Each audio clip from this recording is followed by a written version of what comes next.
Is aluminium really the best material for your window frames? What about PVC, steel, or good old timber? Or maybe a combination? Stay tuned to find out. Hi everyone, if you're thinking of building or renovating, then this is the place to be. I am Nikki and tonight we'll be talking all things frames. There is so much information we can use to compare window frames, so this is video 1 of 2. When comparing durability of these materials, what we're looking at is the strength of the material, its ability to withstand impacts or structural stress, and its resistance to weather elements, especially given it's Australia and we have such crazy weather extremes, from scorching sun to cold, wet winds and salt spray.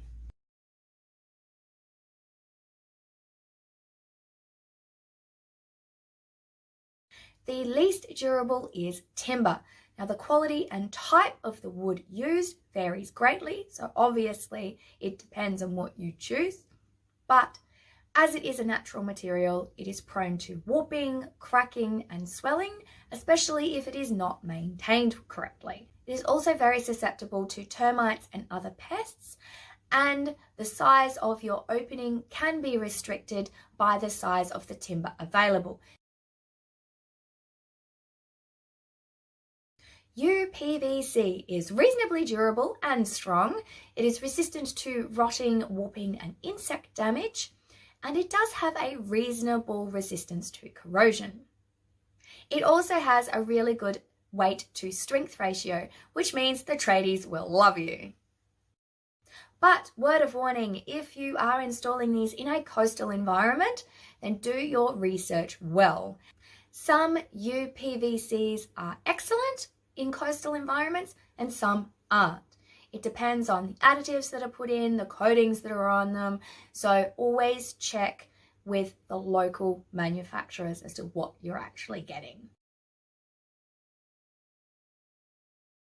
Composite ranks slightly lower than aluminium because of the addition of timber, and of course timber is more likely to crack and warp over time.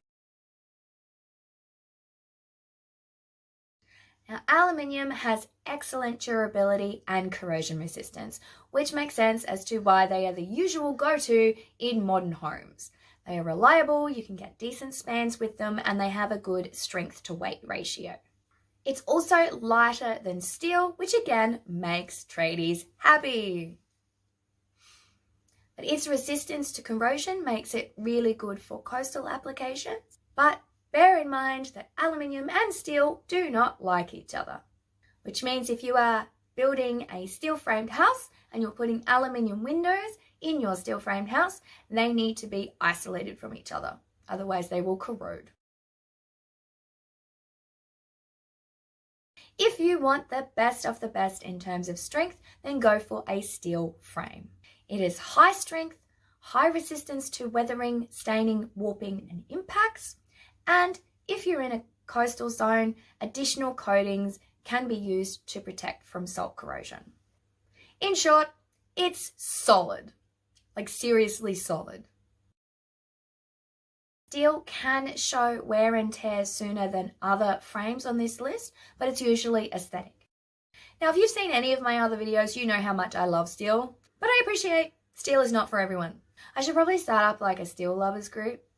Maybe with a different name though, so it doesn't sort of get confused with something outside of construction, because that would be a bit weird. Moving along. Now the reason why steel is ranked higher than aluminium is simply because of its strength. If you are in a coastal environment, if salt is more of an issue to you than wind, then I suggest going for aluminium for corrosion resistance.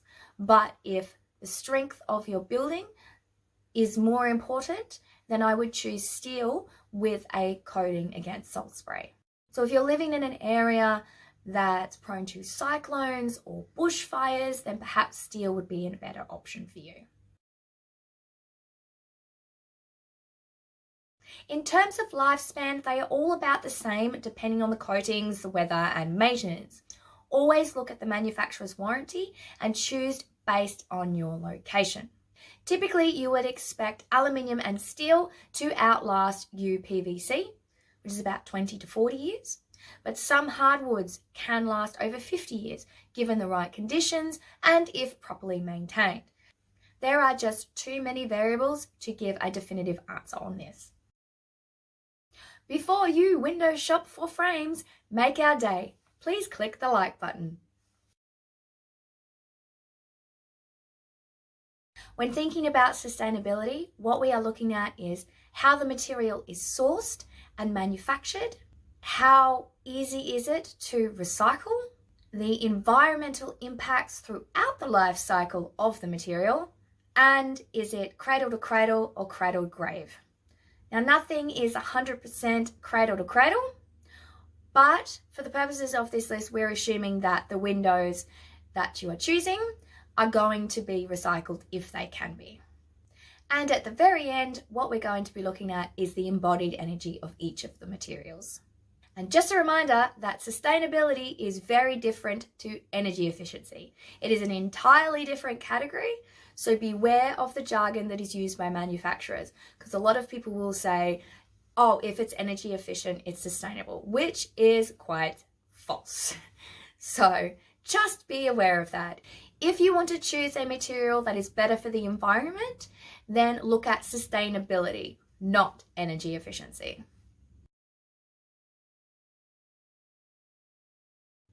uPVC is made from components that come from crude oil, which is of course a fossil fuel, which is why it is last on this list.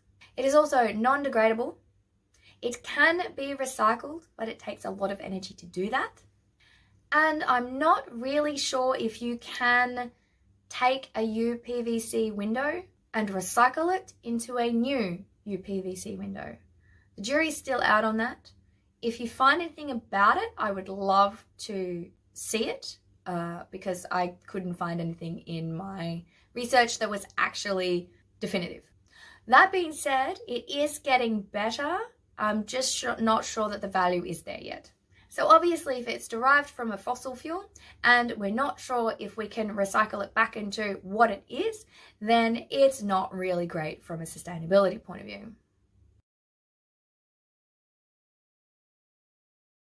The main ingredient of steel is usually iron ore, which is of course non-renewable, but it is very recyclable. In fact, steel is one of the most commonly recycled materials on the planet. And currently 40% of the steel produced in the world is recycled. Unfortunately, it takes a lot of energy to produce steel, which means it has a higher footprint than the other materials on this list. That being said, in our research, we found green steel or fossil-free steel is currently in development, which I think is really interesting and worth watching. Some of the links are in the description if you want to check that out too. Now, aluminium is made from bauxite. Bauxite is the most abundant metal in the Earth's crust, which is non-renewable, but here's the kicker. It is really, really recyclable. The energy used in the production of aluminium is less than steel, and it also takes less energy to recycle than steel. According to the Australian Aluminium Council, approximately 75% of the aluminium ever produced is still in use today, which means its cradle to cradle is actually pretty good. And it means aluminium can be endlessly recycled. However, if you are mining the bauxite and then producing it into aluminium, then that is a high energy cost. But if you are recycling aluminium, that can use up to 95% less energy than taking it from the ground.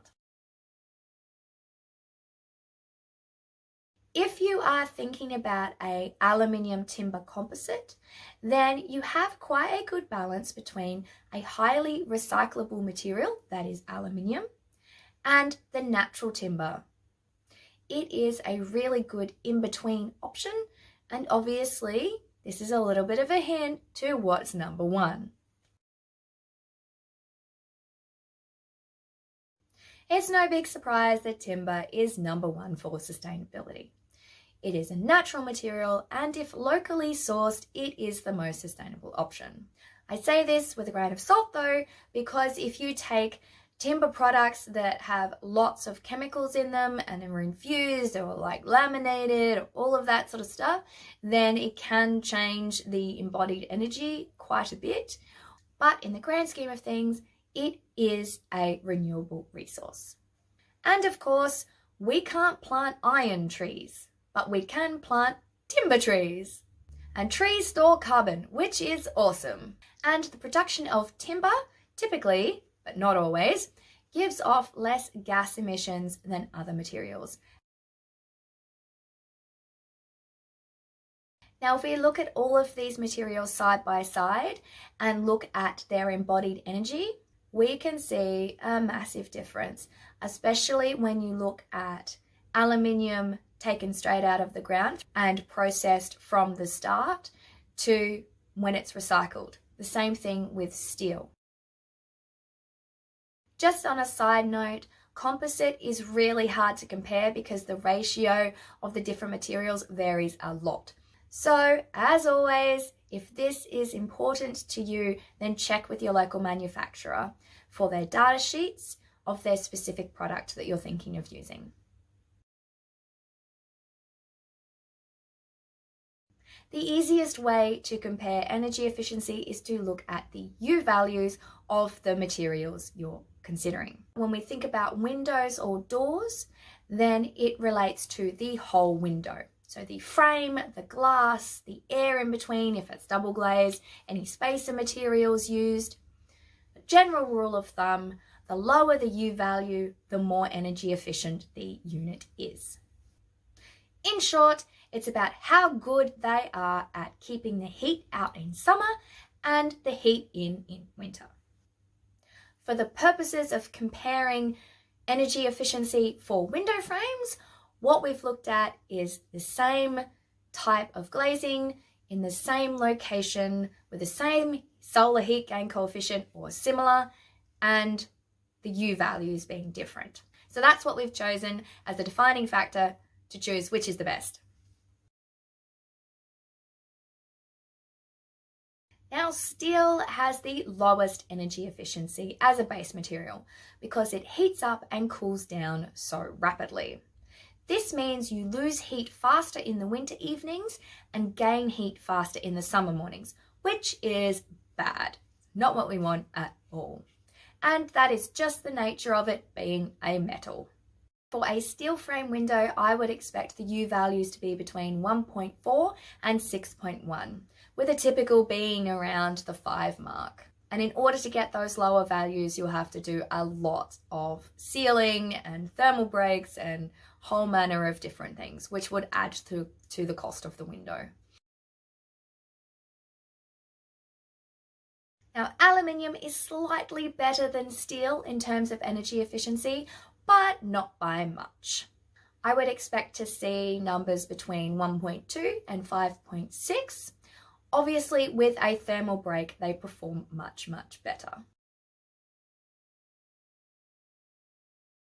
As you would expect, composite of aluminium and timber is somewhere in the middle in terms of energy efficiency. The specific characteristics of the composite frame will depend on the ratio arrangement of timber and aluminium components, but I would expect to see as low as 1 as a minimum and under 5.5 as a maximum, which is pretty good. And I think one of the main reasons for this is because of the nature of the design. You are having an aluminium frame with a timber trim effectively, and that is just adding bulk to your window, which is going to add to your thermal performance. Makes sense.